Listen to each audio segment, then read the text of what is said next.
9 মাস আগে রাজমিস্ত্রির কাজে কেরালায় গিয়ে আর জীবিত অবস্থায় বাড়ি ফেরা হলো না। লাশ হয়ে ফিরতে হলো মুর্শিদাবাদের শামশেরগঞ্জের চাঁদনীদহা গ্রামের যুবক রেন্টু শেখকে। মঙ্গলবার বিকেলে কেরালা থেকে রেন্টু শেখের মৃতদেহ নিয়ে আসা হয় গ্রামের বাড়িতে।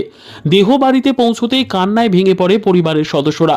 বরফাবৃত পিতার মৃতদেহ দেখে অসহায়ত্বের মতো তাকিয়ে থাকে রেন্টু শেখের ছোট ছোট 3 সন্তান। জানা গিয়েছে, আজ থেকে প্রায় 9 মাস আগে কেরালায় রাজমিস্ত্রির কাজে গিয়েছিলেন শামশেরগঞ্জের চাঁদনীদহার গ্রামের রেন্টু শেখ নামের ওই যুবক। একেবারেই হতদরিদ্র পরিবার, নুন আনতে পান্তা ফুরোনোর অবস্থা। কাজ শেষে কয়েকদিন পরে বাড়ি আসার কথা ছিল তার। নিত্যদিনের মতো গত রবিবার কাজ করছিলেন তিনি, কিন্তু হঠাৎই বুকে ব্যথা উঠে অসুস্থ হয়ে পড়ে রেন্টু শেখ। কাজ চলাকালীন এমন অসুস্থতায় সঙ্গী সাথীরা তড়িঘড়ি তাকে স্থানীয় হাসপাতালে নিয়ে যায়। যদিও হার্ট অ্যাটাক করে কিছুক্ষণের মধ্যে মৃত্যু হয় চাঁদনীদহ গ্রামের ওই যুবকের। মৃত্যুর খবর বাড়িতে পৌঁছতেই কার্যত ভেঙে পড়েন পরিবারের সদস্যরা। দেহ বাড়ি নিয়ে আসার বন্দোবস্ত করা হয়। অবশেষে আজ মঙ্গলবার বিকেল নাগাদ চাঁদনীদহ গ্রামে নিয়ে আসা হয় মৃত রেন্টু শেখের মরদেহ। মৃতদেহ পৌঁছতেই কার্যত কান্নার রোল পড়ে যায় গ্রাম জুড়ে। পরিবারের শোকের ছায়া নেমে আসে।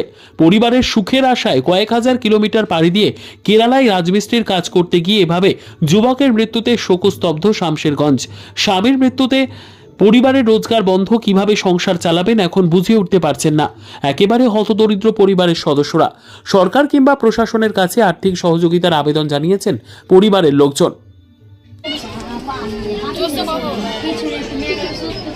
জোরে বলেন, কখন ঘটনাটা ঘটেছিল? কি জানতে পারলেন ওখান থেকে? তারপরে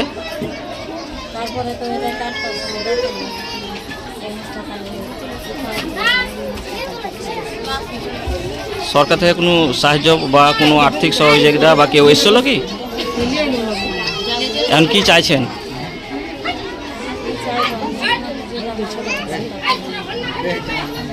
আপনার নাম কে হয় আপনার? ঠিক আছে। মারা গেছিল লাস্ট 4টার দিকে। কখন মারা গেছিল?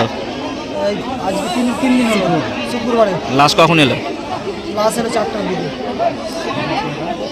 প্রশাসন থেকে কোনো লোক এসেছিল কি? না, আসেনি। কোনো নেতা? কেউ আসেনি। এখন কি চাইছেন? সরকারের কাছে কি চাইছেন? সরকারের কাছে যা দিবে, যা তুলে দিবে, হাত তুলে দিবে। আমরা তো বেশি যেটা চা কেউ আসেনি, প্রশাসন কেউ আসেনি, আমরা সব গ্রামের লোক যাওয়াকে আনলাম। এই জায়গাটার নাম কি? চাঁদনীদহ। আপনার নাম?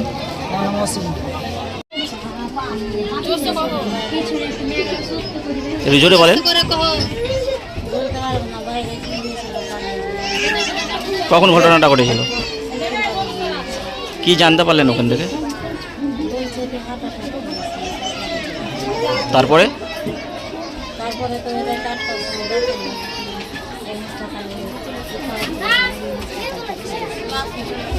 সরকার থেকে কোনো সাহায্য বা কোনো আর্থিক সহযোগিতা বা কেউ এসেছিল কি? এখন কি চাইছেন?